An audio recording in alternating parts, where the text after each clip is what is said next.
નમસ્તે વિદ્યાર્થી મિત્રો, ડીજેએન રૂપારેલ માધ્યમિક શાળા છાયાના ઓનલાઈન ક્લાસીસનો આજે 51મો દિવસ છે.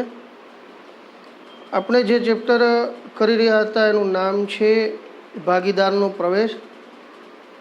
પ્રવેશના 8 ગુણના દાખલા અંતર્ગત દાખલા નંબર 10. દાખલો પ્રમાણમાં થોડો લાંબો છે એટલે મેં ખાતાઓ દોરી રાખેલ છે. હવે 10મા દાખલામાં સૌથી પહેલું કામ, તમે રકમ જુઓ તો પાકા સરવાળામાં મૂડી દેવા બાજુએ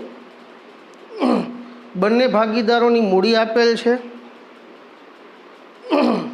પછી આકસ્મિક અનામત, કામદાર વળતર અનામત, રોકાણ અનામત, આવી 3 અનામતો છે. અનામતનું શું કરવાનું હોય તો કે આગળ મેં એક વખત ચોખવટ કરેલી છે. અનામતો હંમેશા ભાગીદારના મૂડી ખાતે જમા થાય, પણ જો અનામતની સામે કોઈ જોખમ, મતલબ દાખલા તરીકે આમાં તમને એક અનામત આપ્યું છે રોકાણ અનામત.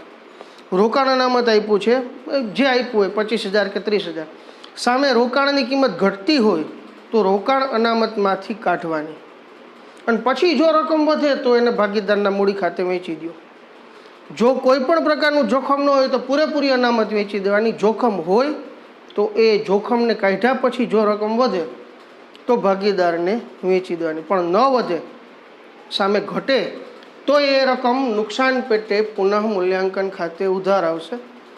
કોઈ પણ દાખલો ગણતી વખતે શરૂઆતમાં શું કરવાનું તો કે જો બંને ભાગીદારોની મૂડી આપી છે વિદિત અને વિશાલ, એનું નફા નુકસાનનું પ્રમાણ 2:3 છે, એટલે દાખલામાં આપણી સરળતા ખાતર આપણે બંને ભાગીદારોનું પ્રમાણ 2:3.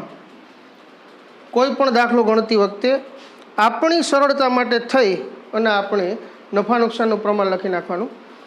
જો દાખલો આ જ ક્રમમાં ગણવાનો, પછી મૂડીની બાકી આગળ લાવ્યા. વિદિતની છે 48,000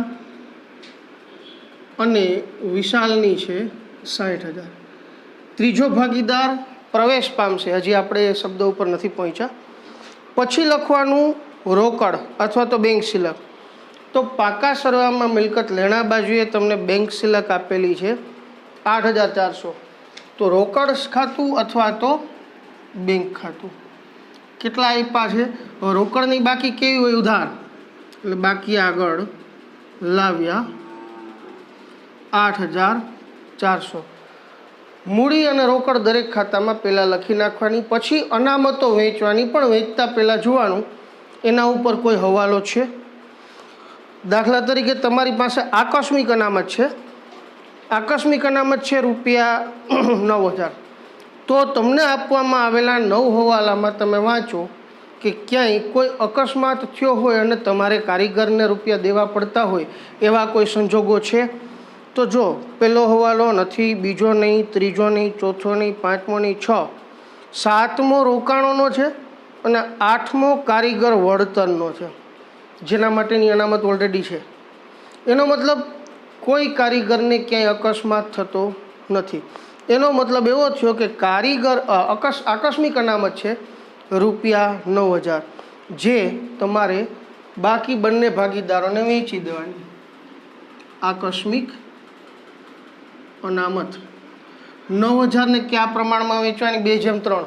રફમાં એવું હોય તો ગણતરી કરી લેવાની. 9,000 એનો 2 ભાગ અને 3 ભાગ, એટલે 2 ને 3નો સરવાળો 5. 18×5 = 18×2 = 36 અને 18×3 = 54. તો 3600 અને 5400 રૂપિયા બંને ભાગીદારોને મળી જાય, એટલે આકસ્મિક અનામત વેચાઈ ગઈ. હવે બાકીની 2 અનામતો છે એની સામે જોખમ છે, મતલબ એ અનામતો તમને વેચવાનો કોઈ અધિકાર નથી. તો હવે પાકા સરવાળાની નીચેની લાઈન વાંચો તો 1/4/2016ના રોજ નવા ભાગીદાર તરીકે બંટી પ્રવેશ પામે છે. હવે નવો ભાગીદાર આવે એટલે આવતી વખતે એની સામે અમુક શરતો મૂકવામાં આવે. તો પહેલી શરત, વિદિત તેના ભાગમાંથી 1/4 અને વિશાલ તેના ભાગમાંથી 1/8 ભાગ બંટીની તરફેણમાં ત્યાગ કરશે. એનો મતલબ વિદિત અને વિશાલ બંને ભાગીદારો કંઈક કંઈક રકમનો ત્યાગ કરે છે. તો ગણતરી અહીં લખું છું. વિદિતનો ત્યાગ 1/4 અને વિશાલનો ત્યાગ 1/8. છેદ સરખા કરવા માટે અહીંયા કેટલા વડે ગુણવું પડે? 2. એટલે આ 2/8 થયું અને આ 1/8. એનો મતલબ ત્યાગનું પ્રમાણ શું થયું? ત્યાગનું પ્રમાણ થયું 2/1. છેદ સરખો હોય ત્યાર પછી ત્યાગના પ્રમાણને માપવું 2/1. તો હવે એને લીધે નવો ભાગીદાર કોણ છે? તો કે બંટી. બંટીનું નવું પ્રમાણ શું આવ્યું? તો કે વિદિતે જે ત્યાગ કર્યો એ 2/8 પ્લસ વિશાલે જે ત્યાગ કર્યો એ 1/8 અંશનો સરવાળો. એનો મતલબ બંટીનું નવું પ્રમાણ શું આવ્યું? 3/8. તો હવે તમારી પાસે ત્યાગનું પ્રમાણ આવી ગયું, બંટીનું નવું પ્રમાણ આવી ગયું. હવે હવાલા નંબર 1. વિદિત પોતાના હિસ્સામાંથી 1/4 ત્યાગ કરશે અને વિશાલ પોતાના નફામાંથી 1/8 બંટીની તરફેણમાં ત્યાગ કરે. પહેલો હવાલો ક્લિયર.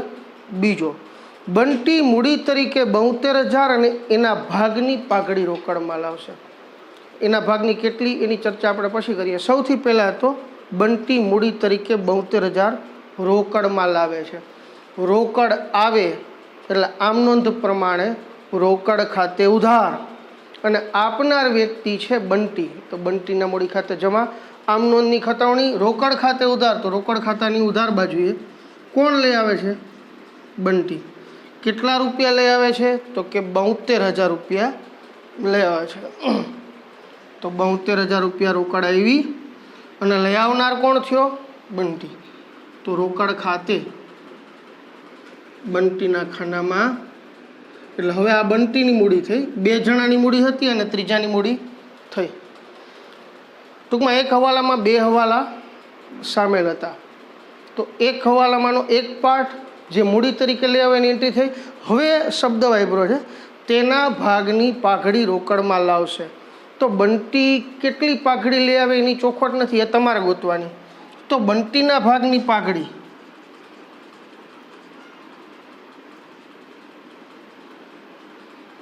કેટલી થશે? તો કે જો એના પછીના હવાલામાં કીધું કે પેઢીની પાઘડીનું મૂલ્યાંકન 32,000 રૂપિયા કરવામાં આવ્યું. એનો મતલબ તમારી નવી પેઢીની કુલ પાઘડી હશે 32,000 રૂપિયા. 32,000માંથી બંટીનો ભાગ કેટલો? તમારી નવી પેઢીની પાઘડી 32,000 માંથી બંટીનો હિસ્સો 3/8. તો 8 4 32, 4 3 12. બંટીની પાઘડી 12,000.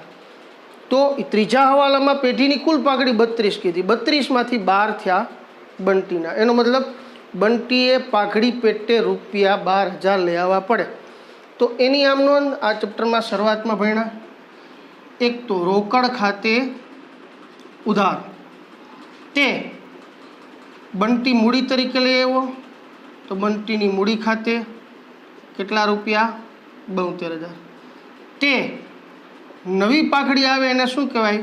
પાઘડીના પ્રીમિયમ ખાતે. અને એ કેટલા રૂપિયા લઈ આવે છે? 12,000. એનો મતલબ બંટી રોકડ તરીકે કેટલા રૂપિયા લઈ આવશે? 84,000. તો 72,000 રૂપિયા તો આવી ગયા. હજી કેટલા હજાર રૂપિયા તમારે લખવાના? 12,000. ક્યાં નામ હેઠળ લખવાના છે? પાઘડીના પ્રીમિયમ ખાતે 12,000 રૂપિયા. હવે આ 12,000 રૂપિયા પેઢીમાં આવ્યા. આ 12,000 રૂપિયા શું કામ લઈ આવે? તો કે નવો ભાગીદાર પાઘડી તરીકે જે રકમ લઈ આવે એ રૂપિયા માત્ર ને માત્ર જૂના ભાગીદારોને સંતોષ આપવા માટે. તો સંતોષ આપવા માટે કેટલા રૂપિયા છે? 12,000 રૂપિયા. તો ભાગીદાર 12,000 રૂપિયા પાઘડીના પ્રીમિયમ તરીકે રોકડા લઈ આવ્યો અને આ પાઘડીના પ્રીમિયમ ખાતે જમા. હવે એ જ રકમ પાઘડીનું પ્રીમિયમ છે જે જમા થયું એને ઉધાર કરો. પાઘડીના પ્રીમિયમ ખાતે ઉધાર કેટલા? 12,000. તે જે ભાગીદારોને તમારે સંતોષ આપવાનો છે વિદિત ખાતે, એટલે કે વિદિતના મૂડી ખાતે, અને તે વિશાલના મૂડી ખાતે. તો વિદિતને અને વિશાલને તમારે રૂપિયા 12,000 આપવાના છે. તો કયા પ્રમાણમાં એને 12,000 આપવાના? તો કે ત્યાગના પ્રમાણમાં. અને ત્યાગનું પ્રમાણ તમે શોધ્યું 2:1. તો 12,000 રૂપિયાને 2:1 પ્રમાણમાં વેચો. 2 ને 1 3, 12,000 ને 3 વડે ભાગો એટલે 4, એટલે 1/4,000 અને 2/8,000. તો પાઘડીના પ્રીમિયમ ખાતે ઉધાર, તે બે ભાગીદારના મૂડી ખાતે જમા. પાઘડીના પ્રીમિયમ ખાતે 8,000 અને 4,000. તો હવે કોઈ પણ દાખલામાં નવો ભાગીદાર પાઘડી તરીકે જે રકમ લઈ આવતો હશે રોકડ તરીકે, રોકડ ખાતે ઉધાર, અને સીધું બંને ભાગીદારના મૂડી ખાતે જમા. કયા પ્રમાણમાં? ત્યાગના પ્રમાણમાં. પહેલો, બીજો અને ત્રીજો 3 હવાલા ક્લિયર થયા.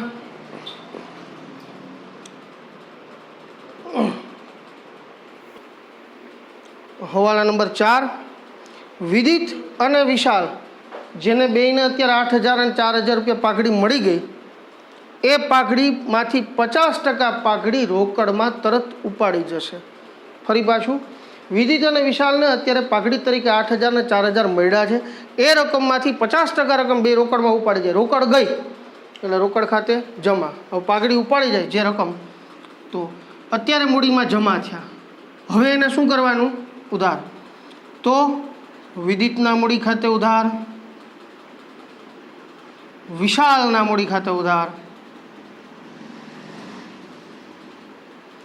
તે રોકડ જાય છે એટલે રોકડ ખાતે જમા. તો 50%, 8,000 જેના ખાતામાં જમા થયા એ 4,000 ઉપાડશે, અને 4,000 જમા થયા એ 2,000, એટલે ટોટલ પેઢીમાંથી રોકડ જાય 6,000. તો બેયના મૂડી ખાતે ઉધાર. ઉધાર સાઈડમાં આપણે શું લખશું? રોકડ ખાતે 4,000 વિદિત લઈ જાય છે અને 2,000 વિશાલ લઈ જાય છે. અને રોકડ જાય તો રોકડ ખાતાની જમા બાજુએ વિદિતના મૂડી ખાતે 4,000 અને વિશાલના મૂડી ખાતે 2,000. હવાલા નંબર 4, 5મો હવાલો, યંત્ર ઉપર 10% ઘસારો ગણો. તો તમારી પેઢી પાસે યંત્રો કેટલાના છે? તો જો પાકા સર્વેની અંદર તમને યંત્રો આપવામાં આવ્યા છે 30,000ના. યંત્રો 30,000 અને એના ઉપર હવાલા નંબર 5, યંત્રો ઉપર 10% ઘસારો એટલે માઇનસ ઘસારો 10%. 30,000ના 10% કેટલા થાય? 3,000. ઘસારો થાય એટલે તમારી મિલકત ઘટે. ઘટ્યા પછી આજની તારીખે તમારી મિલકત કેટલી થઈ? 27,000. અને તમારી મિલકત ઘટી, તમને નુકસાન ગયું, એટલે એ રકમ ક્યાં આવશે? પુનઃ મૂલ્યાંકન ખાતે, યંત્ર ખાતે. જે ઘટાડો થયો એ ઘટાડો જ લખવાનો. પુનઃ મૂલ્યાંકન ખાતું વધ અને ઘટને લખવા પૂરતું જ છે. હવાલા નંબર 6, દેવાદારોમાંથી 3600 રૂપિયા ગાલખાત તરીકે માંડી વાળવા અને 15% ગાલખાત અનામતની જોગવાઈ કરી. ઠીક છે, સૌથી પહેલાં તો તમે તમારા દેવાદારો જુઓ. તો પાકા સરવૈયામાં દેવાદારો આપ્યા છે 39,600. હવે તમારે એ જોવાનું કે તમારા પાકા સરવૈયામાં મૂડી દેવા બાજુએ કોઈ ગાલખાત અનામત આપેલી છે? તો કે હા, 1,800 રૂપિયા છે. એનો મતલબ કે ઓલરેડી તમારી પેઢી પાસે 1,800 રૂપિયા ગાલખાત અનામત છે. રકમમાં તમને એવું કીધું છે કે ગાલખાત તરીકે કેટલા માંડી વાળવાના છે? 3600 માંડી વાળવાના. હવે પેલી સમજૂતી આપી દઉં. ગાલખાત અનામત શા માટે હોય? ગાલખાત અનામત ગાલખાતની સામે જોખમને અટકાવવા માટે હોય. હવે તમારી પાસે ઓલરેડી ગાલખાત કેટલી પડે છે? 3600 રૂપિયા પડે છે. 3600 રૂપિયા તમને ગાલખાત પડી. 1,800 રૂપિયા તો તમારી પાસે અનામત હતી, તો 1,800 રૂપિયા અનામત વપરાઈ ગઈ. છતાંય હજી તમારે 3600ની ગાલખાત પાડવાની, 1,800 રૂપિયા અનામત વપરાઈ ગઈ, તોય તમને હજી નુકસાન કેટલું ગયું? તો 3600 રૂપિયા ગાલખાત બાદ કરતાં જે રકમ વધે છે 36,000. અને ગાલખાદ અનામત કેટલી રાખવાની છે? 15%. તો 36,000 રૂપિયાના 15% કરવામાં આવે તો થાય રકમ 5,400. હવે તમે જોશો ને તો પાકા સરવાળામાં રકમની અંદર ગાલખાદ અનામત 1,800 રૂપિયા આપેલી છે અને નવી ગાલખાદ અનામત કેટલી થઈ? 5400. એનો મતલબ કે હવે તમારે કેટલી રકમની જોગવાઈ કરવાની છે? તો કે 5400માંથી 1,800ની જોગવાઈ હતી, એનો મતલબ તમારે માત્ર 3600 રૂપિયાની જોગવાઈ કરવાની. તો પુનઃમૂલ્યાંકન ખાતાની ઉધાર બાજુએ ગાલખાદ અનામત જેટલી રકમની જોગવાઈ કરવાની છે. ફરી પાછું દેવાદારો 39,600 હતા, એમાંથી 10% લેખે એટલે કે 3600 રૂપિયા ગાલખાદ રકમમાં આપેલી છે બાદ કરતાં જે રકમ વધે એના 15% ગાલખાદ અનામતની જોગવાઈ કરો. તો 36,000ના 15% 5,400 થયા, જેમાંથી 1,800 રૂપિયાની તમે પહેલેથી જોગવાઈ કરેલી હતી. તો બાકી રહેલી જોગવાઈ 3600 તમે કરી, એટલા રૂપિયા તમારું નુકસાન પુનઃમૂલ્યાંકન ખાતે ઉધાર. એના પછી રોકાણોની બજાર કિંમત 9,000 ચોપડે ગણવી. એનો મતલબ તમારી પાસે અત્યારે રોકાણો કેટલાના છે? તો કે રકમમાં જોશો તો રોકાણો આપ્યા છે 18,000. હવે રોકાણોમાં કેટલો ઘટાડો થાય જેથી નવા રોકાણોની માર્કેટ વેલ્યુ 9,000 થઈ? હા, આ બાદ બાકી લખવાની રહી ગઈ. 36માંથી 5 એટલે 30,600. તો અત્યારે તમારી પેઢી પાસે 18,000ના રોકાણો છે અને રોકાણોની માર્કેટ પ્રાઇસ 9,000 છે. એનો મતલબ તમારે રોકાણોમાં નુકસાન કેટલું ગયું? 9,000. 18,000ના રોકાણોની અત્યારની કિંમત 9,000 છે, તમને રૂપિયા 9,000નું નુકસાન જાય. તો સામે પાકા સરવાળામાં મૂડી દેવા બાજુએ રોકાણ અનામત આપેલું છે 7200. જો દરેક હવાલાની 2 એન્ટ્રી હોય તો હવે આમાં શું થશે હું સમજાવું છું, એને બહુ ધ્યાનપૂર્વક ધ્યાન રાખજો. તમારી પાસે રોકાણ અનામત 7,200 છે, હું ખાલી સમજૂતી પૂરતું લખું છું. રોકાણ અનામત 7,200 અને રોકાણનું નુકસાન તમને ગયું 9,000 રૂપિયા. તો 7,200 અનામત તો વપરાઈ ગઈ. રોકાણ અનામત તમે ઊભું જ એટલા માટે કરો છો કે ભવિષ્યમાં રોકાણમાં કોઈ નુકસાન જાય તો એ નુકસાન અનામતમાંથી માંડીવાળું. તમારું નુકસાન છે 9,000 અને એ નુકસાનની સામે તમે જે અનામત ઊભી કરેલી હતી એ 7,200. 7,200 એ 7,200 પૂરી વપરાઈ ગઈ એટલે અહીંયા શું આવે? 0. એટલે આપણે અહીંયા બીજી એન્ટ્રી નથી કરતા. પણ 1,800 રૂપિયા તોય ઘટે, કારણ કે 18,000ના રોકાણો 9,000ના થયા. 9,000માંથી 7200 રૂપિયા તો તમારી પાસે અનામતથી વપરાઈ ગઈ, બાકીના 1,800 તમને નુકસાન ગયું. એટલે રોકાણોનું નુકસાન 1,800 રૂપિયા તમારા ભાગમાં ભોગવવાનું આવે. પછી કારીગર વળતરનો દાવો 30,000 રૂપિયા સ્વીકારવો. એનો મતલબ એવો થયો કે પેઢીની અંદર કોઈ કારીગરે કોઈ પણ ઘટના માટે થઈ અને 30,000 રૂપિયાનો દાવો કર્યો. દાવો કર્યો એટલે એ રકમ તમારા માટે શું થઈ? દેવું થયું. ફરી પાછું કારીગર અકસ્માતનો દાવો તમારા માટે શું થયું? દેવું. હવે તમારી પાસે કારીગર વળતર અનામત કેટલું છે? તો રકમમાં પાકા સરવાળામાં મૂડી દેવા બાજુએ જોશો તો કારીગર વળતર અનામત છે 24,000 અને 30,000નો દાવો થાય છે. એનો મતલબ શું ગણવાનું? તો કે 30,000નો દાવો છે. ફરી પાછું કારીગર અકસ્માત દાવો, અકસ્માત નથી, કારીગર વળતર દાવો. એક કારીગરે 30,000 રૂપિયાનો દાવો કર્યો અને તમે એ દાવો મંજૂર રાખ્યો છો એટલે તમારા માટે 30,000 શું થઈ ગયું? દેવું. પહેલી એન્ટ્રી આ. બીજી એન્ટ્રી આ જ બાજુએ કારીગર વળતર અનામત 24,000 માઇનસ 24,000 એટલે બારોબાર એવું 0. દરેક હવાલાની 2 એન્ટ્રી. પહેલી એન્ટ્રી 30,000ની પાકા સરવાળામાં મૂડી દેવા બાજુએ દાવો છે. બીજી એન્ટ્રી તમારી પાસે કારીગર વળતર અનામત 24,000 માઇનસ દાવાની રકમ 24,000, પણ દાવાની રકમ હતી 30,000. અનામત 24,000 વપરાઈ ગઈ તો બાકીના 6,000 રૂપિયા તમને શું થયું? કારીગર વળતરના દાવાનું નુકસાન. કેટલા રૂપિયા થયું? 6000. તો કારીગરને તમારે 30,000 ચૂકવવાના હતા, એ રકમ તમારા માટે દેવું છે. 30,000માંથી 24,000 અનામત હતી, કારીગર વળતર અનામત 24,000 હતી, એ વપરાઈ ગઈ એટલે અહીંયા 0. અને બાકીના 6,000 જે ઘટ પડી એ રકમ પુનઃ મૂલ્યાંકન ખાતે નુકસાન તરીકે કારીગર વળતરનો દાવો 6,000 રૂપિયાની ઘટ. પછી છેલ્લો હવાલો, લેણદારોની 10% રકમ હવે ચૂકવવી નહીં પડે. ન ચૂકવવાના હોય એટલે એ રકમ તમારા માટે શું થાય? ફાયદો. તો જુઓ લેણદારો કેટલા આપેલા છે, તો કે પાકા સરવાળામાં તમને લેણદારો 30,000 આપેલા છે અને તમારે નથી ચૂકવવાના એટલે એ રકમનો ઘટાડો થયો 10%. કેટલો? 30,000ના 10% 3,000. એટલે હવે તમારે લેણદારોને 27,000 ચૂકવવાના. 3,000 જે નથી ચૂકવવાના એ તમને ફાયદો થયો એટલે પુનઃ મૂલ્યાંકન ખાતે જમા. લેણદારો 3,000 રૂપિયાનો તમારો ફાયદો. તો 9 હવાલા ક્લિયર થયા. હવાલા પૂરા થાય પછી શું કરવાનું? તો કે ક્રમ મુજબ પહેલાં બંધ થશે પુનઃ મૂલ્યાંકન ખાતું, જેમાં તમારે જોવાનું કે નફો થાય છે કે નુકસાન. તો ઉધાર બાજુનો સરવાળો જમા કરતાં વધુ દેખાય તો સરવાળો. હવે જો દરેક હવાલાની 2 અસરો. પહેલો હવાલો તો મૂડીની 2 અસર. એક અસર રોકડ આવી, બીજું એના મૂડી ખાતે.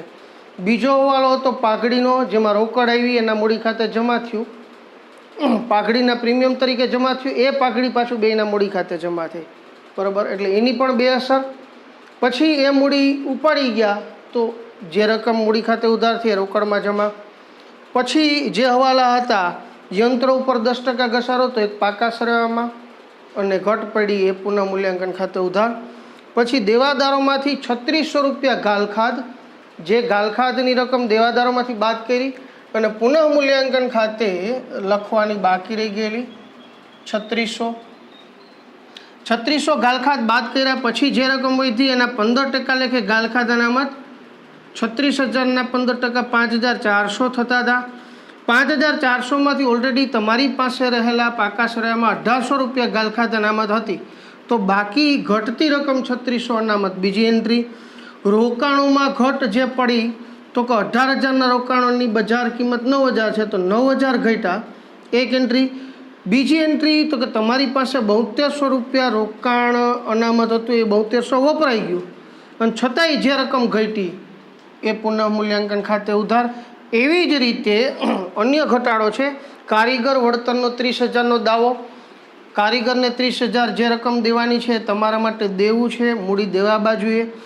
એના માટે તમારી પાસે 24,000 રૂપિયા અનામત હતું, એ વપરાઈ ગયું, તો બાકીની જે ઘટ પડી એ પુનઃ મૂલ્યાંકન ખાતે ઉધાર. અને લેણદારોમાં જે 10% ઘટાડો થયો, મૂડી દેવા બાજુએ લેણદારોમાંથી ઘટ અને પુનઃ મૂલ્યાંકન ખાતે જમા. હવે ઉધાર બાજુનું ટોટલ 3 ને 3 6, 7 ને 6 13 ને 3 16, 16 ને 1 17 400 ને 18,000. 18,000માંથી 3,000 રકમ બાદ કરતા 15,000 રૂપિયા નુકસાન. અને આ નુકસાન જૂના બંને ભાગીદારો વિદિત અને વિશાલ એને કયા પ્રમાણમાં વેચાશે? 2:3. એટલે 2 ને 3 5 વડે ભાંગો તો 5 વડે ભાંગતા 3,000. 3 2 6 અને 3 3 9. આ આવ્યું પુનઃ મૂલ્યાંકન ખાતાનું નુકસાન. નુકસાન બંને ભાગીદારો ભોગવશે એટલે પુનઃ મૂલ્યાંકન ખાતે જે જમા એવા રોકડ મૂડી ખાતે શું આવશે? ઉધાર. પુનઃ મૂલ્યાંકન ખાતે ડેશ કરીને નુકસાન 6,000 રૂપિયા વિદિતનું અને 9,000 રૂપિયા વિશાલનું. ફરી પાછું પુનઃ મૂલ્યાંકન ખાતું બંધ કરતા જે નફો કે નુકસાન થાય એની એન્ટ્રી મૂડી ખાતામાં. નફો હોય તો મૂડી ખાતે જમા થશે અને નુકસાન હોય તો મૂડી ખાતે ઉધાર. એ પછી રોકડ ખાતું બંધ કરો તો 72 ને 12 84 ને 6 90 ને 2 92,400. 92,400માંથી 6,000 ગયા એટલે 92માંથી 6 86,400 રૂપિયા જે વધે છે એ રકમ છે રોકડ સિલક. બાકી આગળ લઈ ગયા જે રોકડ લાવ્યા એ રોકડ શિલક, વર્ષના અંતે એમાં વધારો થયો એ બાકી આગળ લઈ ગયા રોકડ શિલક 86,400. પછી પેલા પુનઃ મૂલ્યાંકન ખાતું બંધ કરી અને મૂડી ખાતે લઈ ગયા, રોકડ ખાતું બંધ કરી પાકા સરવાળામાં લઈ ગયા. હવે મૂડી ખાતું બંધ કરી અને મૂડી દેવા બાજુએ લઈ જશું. તો મૂડી ખાતું બંધ કરતાં ત્રણેય ભાગીદારોના ખાતામાં 48 ને 3 51 ને 8 59,600, 60 ને 5 65 ને 4 69,400 અને 72,000. એ ત્રણેયનો ટોટલ 59,600, 69,400 અને 72,000. હવે 59,600માંથી 10,000 ગયા તો 49,600. 69,400માંથી 11,000 ગયા એટલે 58,400 અને આમાંથી કોઈ રકમ બાદ થતી નથી. તો બાકી આગળ લઈ ગયા. શરૂઆતની મૂડી બાકી આગળ લાવ્યા, અંતની મૂડી બાકી આગળ લઈ ગયા. હવે મૂડી ત્રણ ભાગીદારોની લખાશે, વિદિત, વિશાલ અને ત્રીજો ભાગીદાર છે બંટી. વિદિતની રકમ છે 49,600, વિશાલની છે 58,400 અને બંટીની છે 72,000. તો ત્રણેયનો ટોટલ કરતાં 50 ને 40 90 ને 98 1,07,000, 70 ને 50 1,20 અથવા તો 400 ને 600 1,000 પૂરા. એ 9 ને 10 ને 8 18 ને 2 20, 2 ને 4 6 ને 5 11 ને 7 18. તો 1,80,000 રૂપિયા ત્રણેયની મૂડીનો ટોટલ. તો પહેલાં પુનઃ મૂલ્યાંકન ખાતું બંધ કરી મૂડી ખાતે લઈ ગયા, રોકડ ખાતું બંધ કરી પાકા સરવૈયામાં અને મૂડી ખાતું બંધ કરી પાકા સરવૈયામાં. હવે જે હવાલા ન હોય એની પાકા સરવૈયામાંથી એન્ટ્રી કરો. તો મૂડી દેવા બાજુએ આકસ્મિક અનામત આવી ગયું, કારીગર વળતર અનામત વેચાઈ ગયું, રોકાણ અનામત વપરાઈ ગયું, લેણદારો પણ આવી ગયા અને ગાલખાત અનામતની એન્ટ્રી પણ થઈ ગઈ. સામેની સાઈડમાં એટલે કે મિલકત લેણા બાજુએ મકાન 66,000 રૂપિયાની કિંમત બોલે છે. જેની એન્ટ્રી ન થઈ હોય જેમ છે એમ લખી નાખો. હકીકતમાં મકાનની શરૂઆતમાં જગ્યા હોવી જોઈએ, નથી એટલે હું નીચે લખું છું. મકાન 66,000, યંત્રો આવી ગયા, સ્ટોક રૂપિયા 18,000, સ્ટોક 18,000. પછી દેવાદારો આવી ગયા, રોકડ શિલક આવી ગયા અને રોકાણો આવી ગયા. હવે બંને બાજુનો ટોટલ કરવાનો.